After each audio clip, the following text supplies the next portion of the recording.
Welcome to AI and Human Dialogues podcast. This is your host, Chiamaka, and in this episode, we'll be talking about the thing we don't talk about, the gap in the system.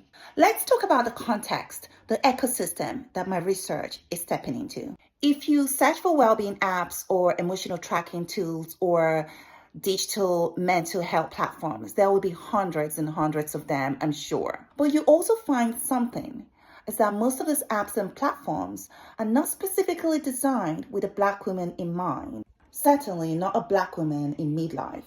They tend to assume a universal emotional language, a universal stress response, a universal relationship to rest, a universal sense of safety, and a universal access to time, space, and mental energy. But Black women do not live universal lives.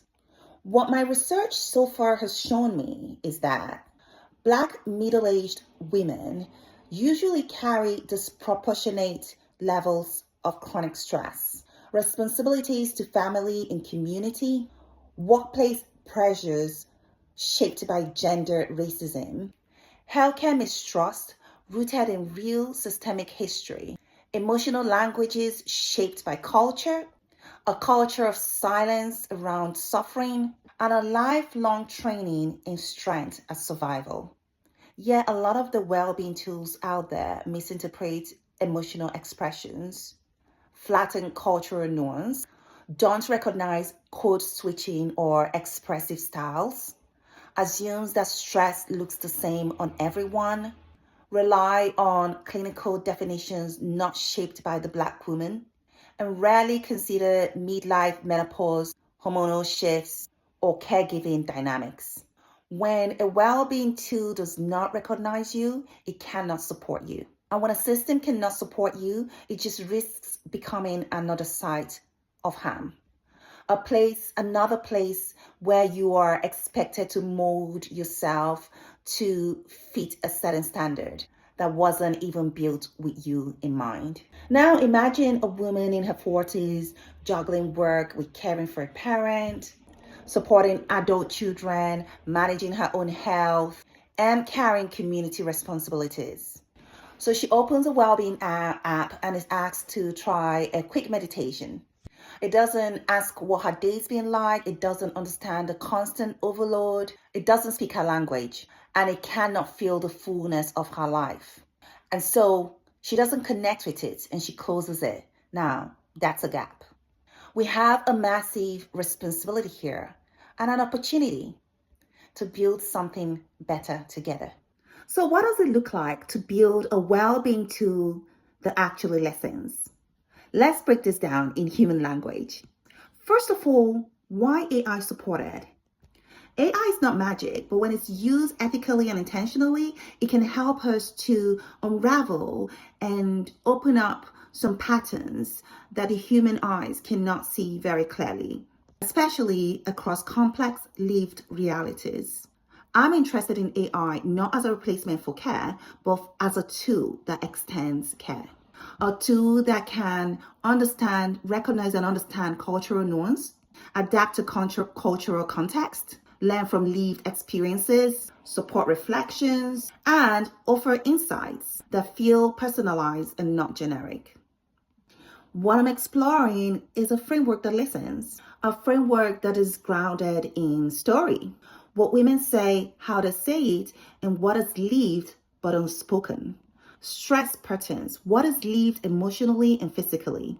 Cultural context, so language, silence, expressive styles, and identity. Community, so care networks, relationships, ancestral patterns. And design justice, who gets to define well-being, who is centered. My goal isn't to identify a tool that tells women what to do, but to contribute towards a system that helps them see clearly themselves in ways that are compassionate, culturally aware, and genuinely helpful. Success for me with such a system would look like a woman feeling seen, a system that adapts to her emotional language, a tool that respects silence, insights that express her lived experience, a design that honors her story, not erases it. That is the vision, and that is the journey that this podcast will follow. One conversation, one question, one insight at a time. So what's coming up in the AI and human dialogues?